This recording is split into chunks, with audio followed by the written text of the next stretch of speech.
Greetings and welcome back to yet another episode of the Daily Run, and today we're playing as Blue Baby. Blue Baby is essentially Dead Isaac.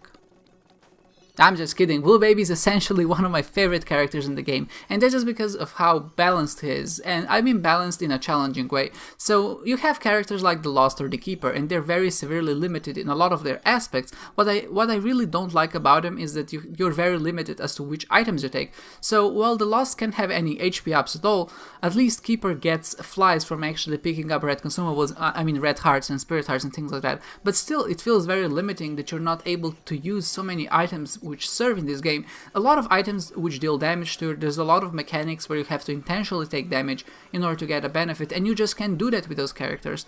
But Blue Baby, HP ups are still spirit hearts, and of course they're not as good as just regular HP upgrades getting red health. They're still very useful because you're never disappointed of getting one more spirit heart. In this case, of course, this allows you to get devil deals, and of course it allows you to trade them away the blood banks and things like that.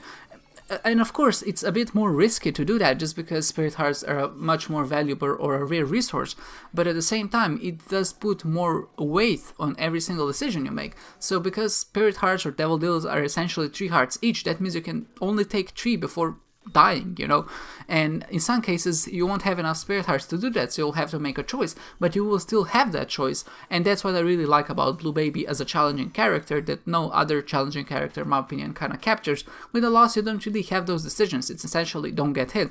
And with Keeper, you have a bit more maneuverability just because you can kind of save up coins and then get hit intentionally. And in those cases, the Keeper actually becomes very strong because you can essentially infinitely regenerate your HP, because coins, I think, are much more common than hearts if you're playing any other characters. So yeah, for that reason, like I said, Blue Baby is one of those characters that I really enjoy playing, and I would say that is my favorite.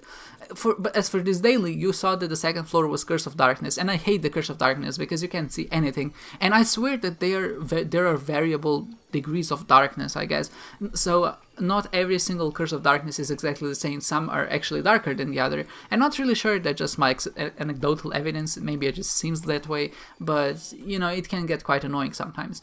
And what happened before I managed to pick up 9 lives, and a trick you can do with 9 lives is essentially when you die, you respawn in the previous room where you were still alive.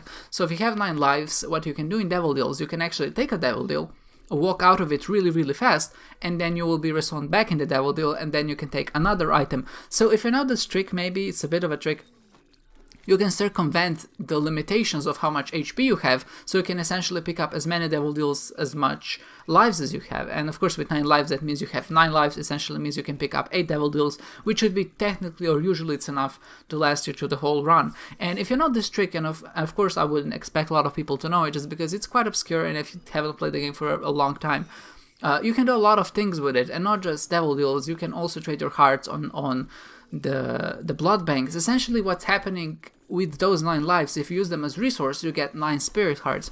So if you rewind back, it was dark, it was very hard to see. I had like 6 or 7 spirit hearts even, and I decided to pick up that cat, full well knowing that I'm only gonna have 1 spirit heart. But in that case, essentially, if you think about it, you get 9 separate spirit hearts on 9 different lives. So I honestly think that on Blue Baby especially, getting 9 lives is much more beneficial than to just having 7 spirit hearts. Because what could happen, or what would happen, is we would get a Devil Deal with a Devil item, and as soon as we picked it up, we would only be at 4 hearts remaining. Picking up 2 Devil Deals would mean that we have only 1 Spirit Heart. So in that case, picking up that cat is a much better proposition because we can get more Devil Deals and still remain at that 1 HP. And even if you die and get hit, we can just still come back just because we have a lot of lives.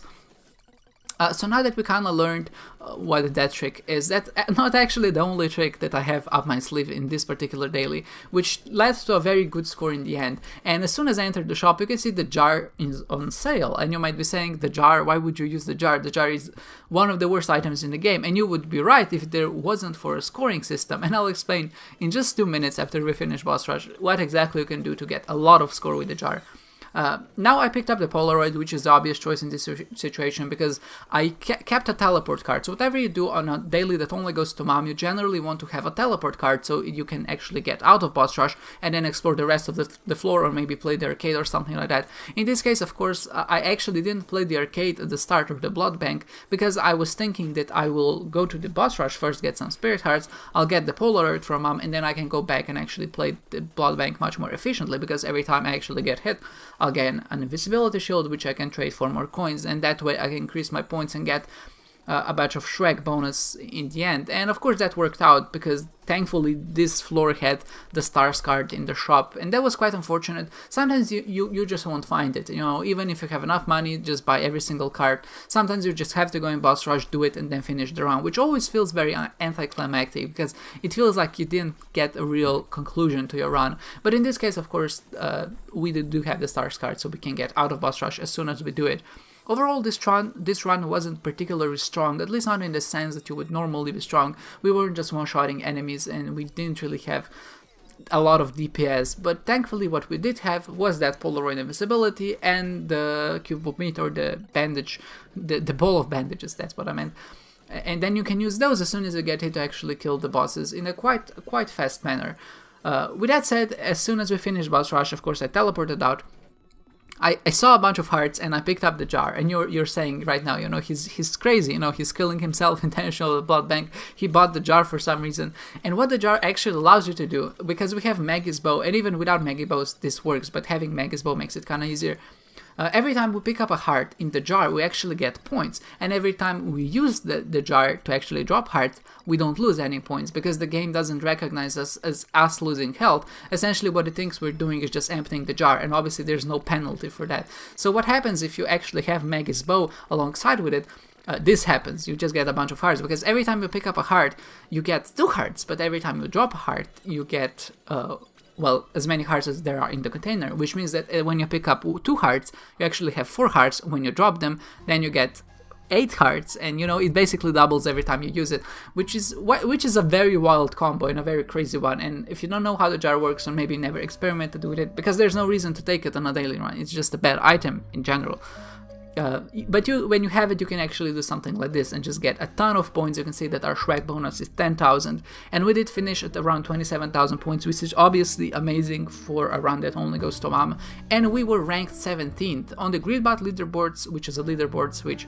Exclude the cheaters. I am 4th at the time of recording, and I suspect I'll be around 6th when it ends. So in the top 10, we're actually in the top 10, which is an excellent score. And usually runs that go to Mom have a lot of variance, because some people find a way forward, and obviously that boosts your score by a lot, and some people don't find it, and that means that they're very behind. But in this case, apparently there's no way forward, just because of how many people are actually stuck around the score I have.